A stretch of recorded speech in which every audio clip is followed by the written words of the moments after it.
All right. Hello, LinkedIn community. It's great to spend another Tuesday with you here. As always, my name is Mitch Benson, and I'm the franchise development manager here at A Place at Home. Today, joined by president and co-founder Jerod Evanich. How you doing, Jerod? I'm doing fantastic, Mitch. It is a bright and sunny, warm day here in Omaha, Nebraska, and I appreciate you having me on to today's LinkedIn Live. Well, I'm excited that you're here. You're absolutely right. There's a lot of energy in the Omaha air right now. We are hours away from baseball season here in Omaha. Woohoo! Yeah. That's You let right. me give a College little World bit of Series on yourself. the way. It's right here. You've been out on the field, right, with a lot of softball most Oh recently, yeah, right? lots of softball. It's been my life since March. Yeah. The road to Omaha for you started a long time ago, Oh, yeah. Well, I tell you what, today's conversation is all about the topic of the top 5 ways to fund our franchise, right? And this topic, I think, is especially well suited for you as someone who, has gone through literally developing their own business into an agency that then, was strong enough to become a franchise and help other people, start that business for themselves, right? At every turn, right? I guess it costs money or whatever to do that. um, and we're here to, Blood, sweat, tears, and money. and money, right? And none of my sweat actually equals any money. I've tried; it doesn't work. I don't understand. But with this topic in mind, right, I wanted to kind of give us this frame of reference here before we kind of help individuals take a self inventory of what they need to know before then moving toward our top 5, avenues for funding that business, and then giving them an example of how it might work at the very end, right? I want to kind of just paint this picture of who might be, on the call. For those folks who are, maybe this is you, right? But I know that I've talked to a lot of, soon-to-be entrepreneurs who share with me 3 of the 4 biggest things that I look for in quality a place home franchisees, right?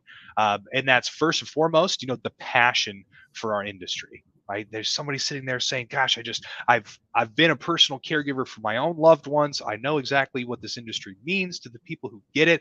I'm just overjoyed to be a part of it. I want to help." Right? That's passion. It's huge. They may even have the know-how or the skill set and background to be super effective in this kind of business. Right? And then they want to devote their full self to it. Or our third big checkbox, the time investment to what they want to do here. And here we are. We built 75% of the picture that shows us great, early success of a franchisee. Yet that individual, like so many others, may be saying the thing that's holding me back is a financial investment, right? How do I pay for this? How does anybody pay for this? It could be a frustrating period of our journey as an entrepreneur, and we seem like there's no answers, or the cards are stacked against us, or it's just not for us. It's not built for us, right? And what I hope to share today is if someone's in that position, 3 of the 4 things are going for them, Mhm. right? There are ways to understand how to get that 4th and final piece of the puzzle. And I brought the guy who I know that knows the most about it on the call to talk to you about it. Well, yes, Mitch, and I most certainly have been in those shoes, and through entrepreneurship, find myself in those shoes all the time, right? Mhm. Just continually, starting businesses. But before I go out and take that leap, I may have all the know-how and the passion behind it, and ready to make that jump. But I got to take kind of a personal assessment, like a personal inventory of myself Mhm. outside of the want, but just more so on what does it take to start a business. And we can do Mhm. that by, really looking at what's our current financial situation, right? As you said, starting a business costs money. And although we all, work hard every day to try and gather up the funds to support our lives, not everyone just has a bunch of cash laying around to start a business. Mhm. Right. Mhm. So you got to look at where you at. What is your Mhm. credit history? What is your financial history? Mhm. Mhm. Is there a bankruptcy? Is there something else that may be stopping you from getting potential loans to start a business? Mhm. What's your net worth? How much do you have in assets? How much do you have, in overall liquidity? to help you towards that. So Mhm. we start looking at things as in, if I am going to get a loan, which is one of the ways, and we'll get there, but if I am going to get a loan, right, you do need some cash, right? You're not going to be able to get 100% loan Mhm. necessarily for this, potential project. However, there are some unconventional ways you may be able to get some unsecured Yeah. loans to get upwards of 100% you know of a of your loan without a down payment. But most of the time, you are going to need some cash, some down payment, and some safety net to be able to get this business going.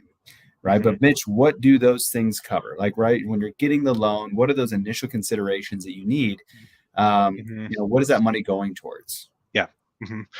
Absolutely. Like what do you get for it? You've got all this sort of stuff, but if you're thinking of it, it's the answer to the question of like, well, how much do I need? Right? Is it 50 grand? Is it more than that? What is this? This is our initial investment. Uh, and we Mhm. latch onto that term because it's very clear and descriptive, but it's also a legal term that we post in our franchise disclosure documents called the estimated initial investment, or the Yep. range of as little or as much as we expect it would cost you to start our franchise. Right. And, starting a franchise, you may just think like, okay, well, now I've launched, so I've already spent everything that it would take to start the franchise. But Mhm. when we talk about an initial investment, it's not only that upfront investment of perhaps a franchise fee, initial asset purchases or other Mhm. capital expenses, maybe real estate, equipment, IP, different technology needs, website, things like that that are actual assets, right? That it takes to, that you need to actually start the business, but then also working capital, right? So Mhm. the day you launch your business, yeah, that's your starting point, but now you need some working capital to get you going. And our Mhm. initial investment period is actually from the day you sign the franchise agreement to the day you launch, then an additional 90 days after that to make Mhm. sure you have enough initial investment to keep you going through that very beginning life cycle of the business. Mhm. Awesome. And this is huge for me too, because sometimes we talk a lot about this, and we've collected great information from all of our franchisees to get pretty specific as to where those dollars from the initial investment go. And should anyone come with us in this journey, we'll do that with you too. But at this point right now, I want to kind of draw this distinction between what the initial investment is or the cost for the business, right, versus the safety net. Right. Can you tell me a little bit about that? Like, should we just have one big pot of money that goes to the business, or do we need to have like an additional, cost of living bucket for ourselves? No, great question. If you spend every dollar that you have in order to cover this initial investment, and you have any kind of mistakes along the way, and maybe they're not even, mistakes, maybe it's something Yeah. unforeseen, maybe a pandemic hits and the timeline to launch extends out, maybe there's other roadblocks that get in the way, and you have Mhm. now spent all your money before you even get out of the gate. Mhm. You better have a safety net. That's where this comes into play, right? So not Mhm. only, especially at a place at home, do we look at how much do you have liquid? What is your ability for financing in case you do need to get, if you're not able to fully fund it yourself?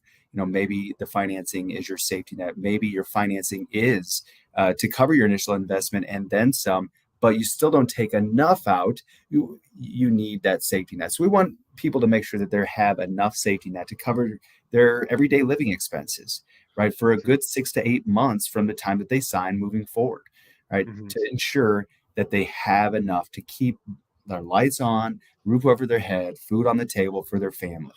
Um, Mhm. we want business owners that are at a place at home to focus on growing a business, not on can I put food on a plate, right? And that's why Mhm. you need, and it's important to have a safety net, Mitch. Yeah.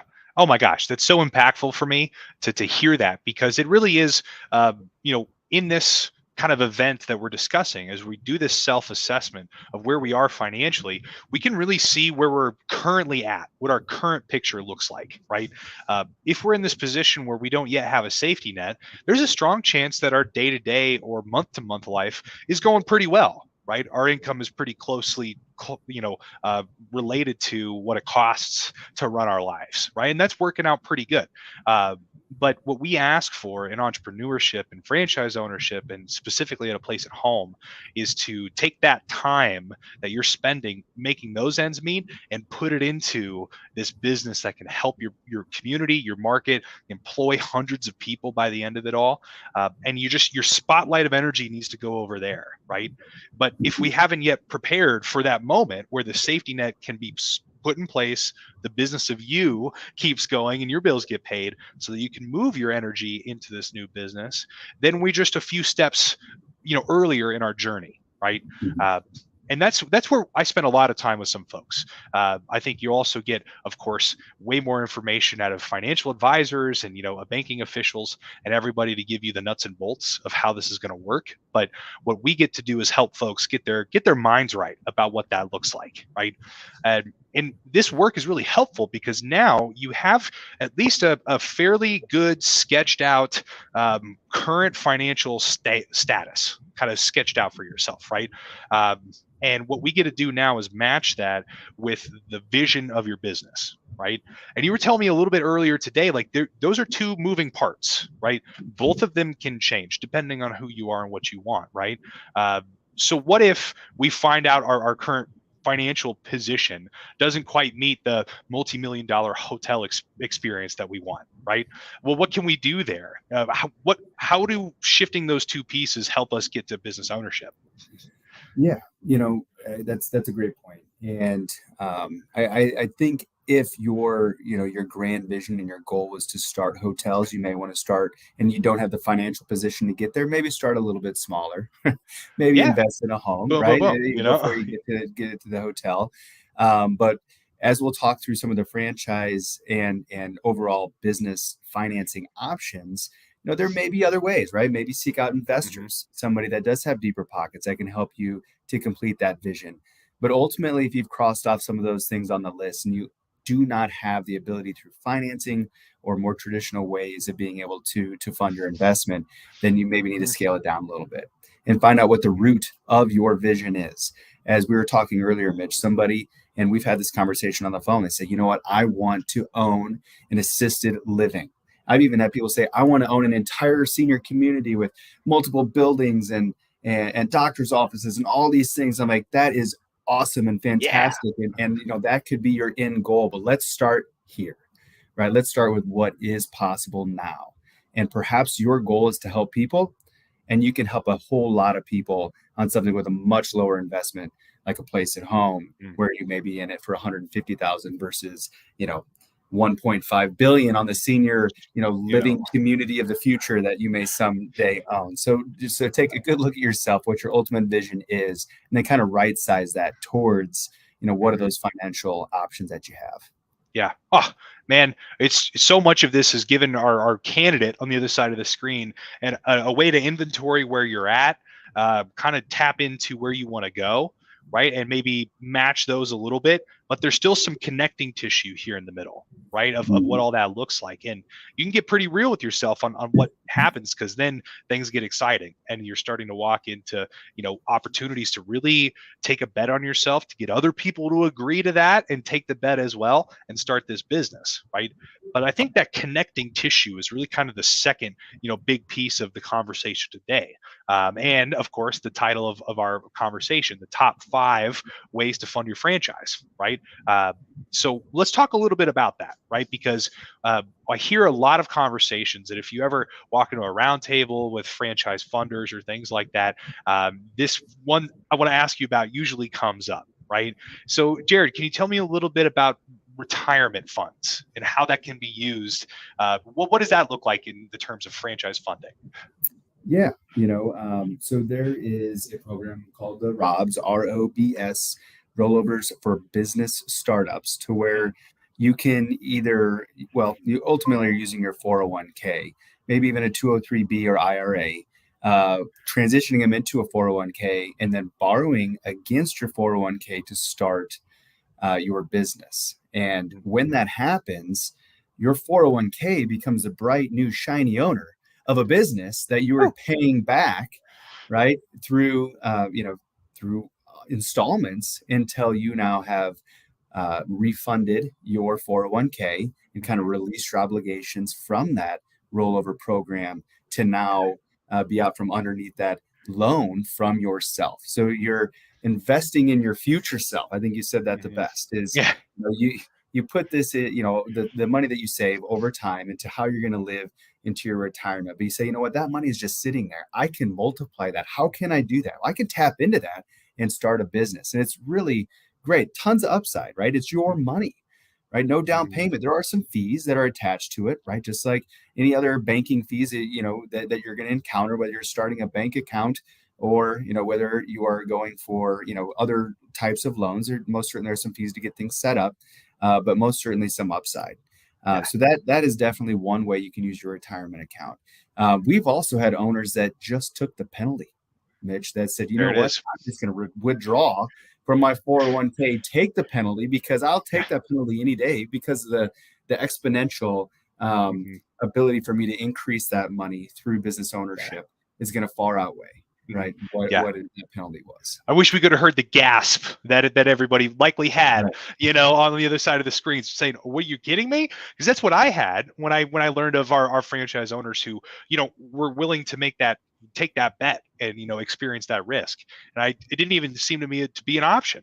And here's somebody saying they're going to do it, right? But that absolutely is a way to do it. Just plow through and be able to withdraw that. But you've also shared something that was really helpful for me whenever I think about like a fund I own or a retirement account that I have. It's hard for me to separate it from me, the person, right? Like, well, I'm starting the business and I'm paying myself for me, all this sort of stuff. I think you said it the way that has made the most sense to me so far is that your retirement account, this 401k, that thing owns the franchise and gave you, the operator, in a certain sense, the funds to go start that business and is expecting you to pay it all back at the end. Right. And it's a C corporation essentially that you're starting. Okay. That's part of it. And so you do have to commit yourself to the C corporation. You then have to commit to some certain withdrawals, both some limits, and hopefully you have some lower limits in which you are taking this withdrawals too, so long as you're growing the business. And that's all built into the total plan, as well as a timeline on how long you think it's going to take for you to be able to pay back that 401k. But your 401k is the owner until you pay that program back. Now, only quick side note I do want to mention, because this is important with anybody looking at business ownership. There are some benefits to corporations, C corporations, S corporations, LLC, sole proprietorships. But one area that is a little bit of a downside on a C corporation is it opens you up for double taxation. So although you're not taking the penalty and just withdrawing through a 401k, there is a little bit more meat on the bone when it comes to the cost of a ROBS program because of the fact that you're running it through a C corporation. Does that make sense? Right.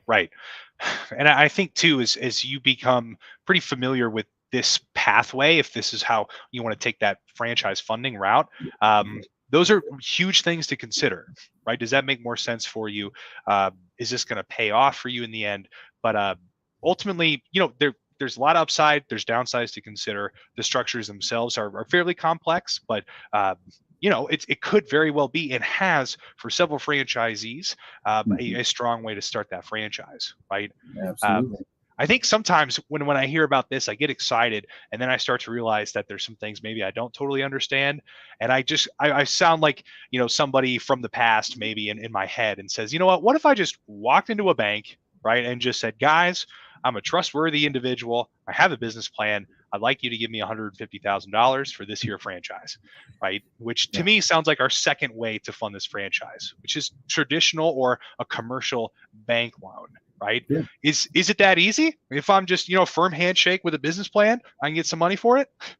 Well, hey, I will say one of the, first steps to that would be having established relationships with that bank. So usually smaller banks, small town banks, credit unions, someone you've banked with for a long time, you have multiple other loans with, perhaps your home loan is with them, car loan, that boat sitting in the driveway that you wish you used more often, loan is with them, perhaps some real estate investment property, right? But you have some assets with them. They know that you're good for the money that they're lending you. And you have that established relationship. That is what's going to open the doors to your traditional commercial type loans with a small institutional, bank. Right, it's going to be really difficult unless you're J.P. Morgan himself to walk into right now.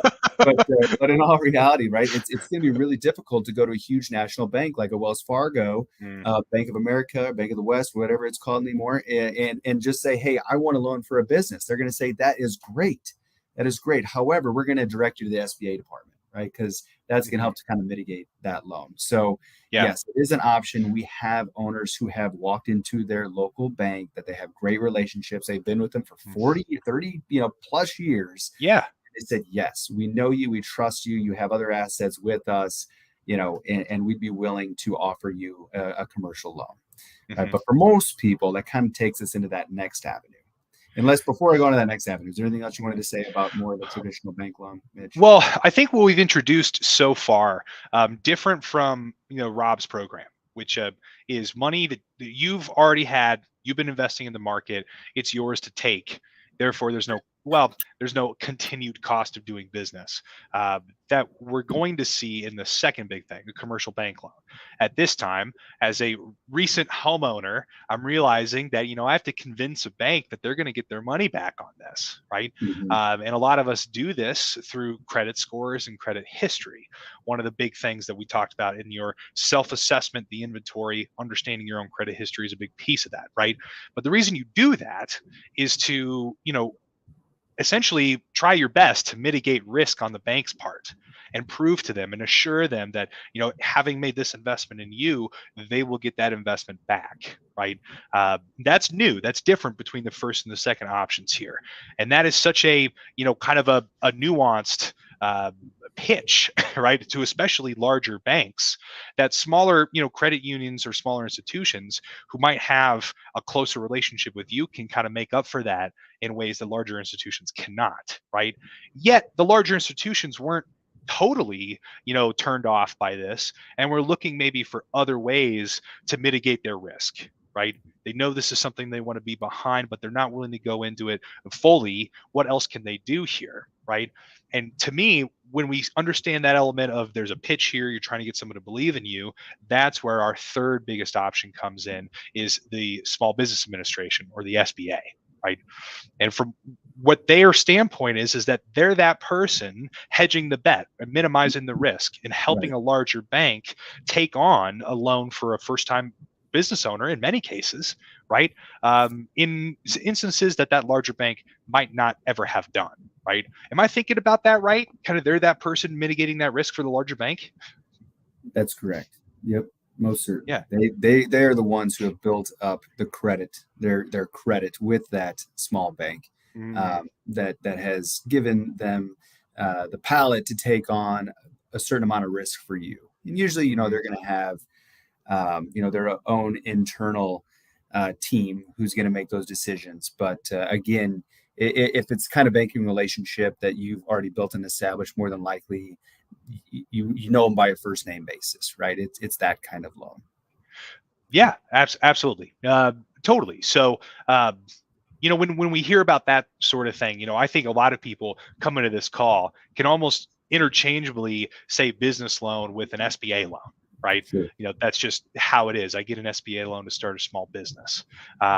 And that's very true. There's a lot of upside to doing that, to going through this organization that will, have a lot of back end sort of risk management protocols for large banks and be able to help you do it, right? A lot of our franchisees have gone through the SBA to get their funding here. And there's a lot of loan officers that can help that as well, right? But so and with the SBA, again, helping, they're mitigating that risk for you. So you're going to be working through someone specifically at a bank who they are the go-between between you and the SBA, and they're going to help you find the right product, whether it be a 7A, an express loan, a 504, depending on whether or not there's assets, there's real estate involved, equipment. Micro loans, there's multiple different loans, but ultimately there will be a buffer between you and the SBA. You're not going to just be able to pick up the phone and say, hey, SBA, I need a loan. Yeah. Right? You're going to a bank, banks utilizing the SBA to mitigate their risk, utilizing SBA's underwriters and making sure that they're checking off all the boxes to say, okay, this is a legitimate person. They don't have the bankruptcy history. They've got great credit. They've got a solid business plan. And just continue checking off their boxes, saying, okay, now I understand what it is that you're trying to start. I understand that there is a solid, potential for you to succeed in this, and that they're willing to put their stamp on it. And now that they are, the bank says, okay, now, more than likely they're going to be putting their stamp on it too, or else they wouldn't have introduced you to the SBA in the first place. So that kind of puts that in. Now, interest rates, right? That's another part of any of these loans, and they've been going up. And so, yes, interest rates are higher now than what they were a year ago, year and a half ago. And hopefully the raises are, they're tapering off and perhaps in the next 6 to 12 months, maybe going down. Right. Yeah. But still, it more than likely will be a lower interest rate than what you're going to have on more of an unsecured loan, right? To where you may be paying 3-4 points on top of the Fed rates. Mm-hmm. Absolutely. And another thing to consider, right? I think all of these options and pathways or bridges to entrepreneurship, there's upsides. There's also considerations that you have to make. That's one of them, right? That's one of those things that it's the cost of borrowing this money, and it's going up. So with some relief in the future, that could get a little easier for us to handle.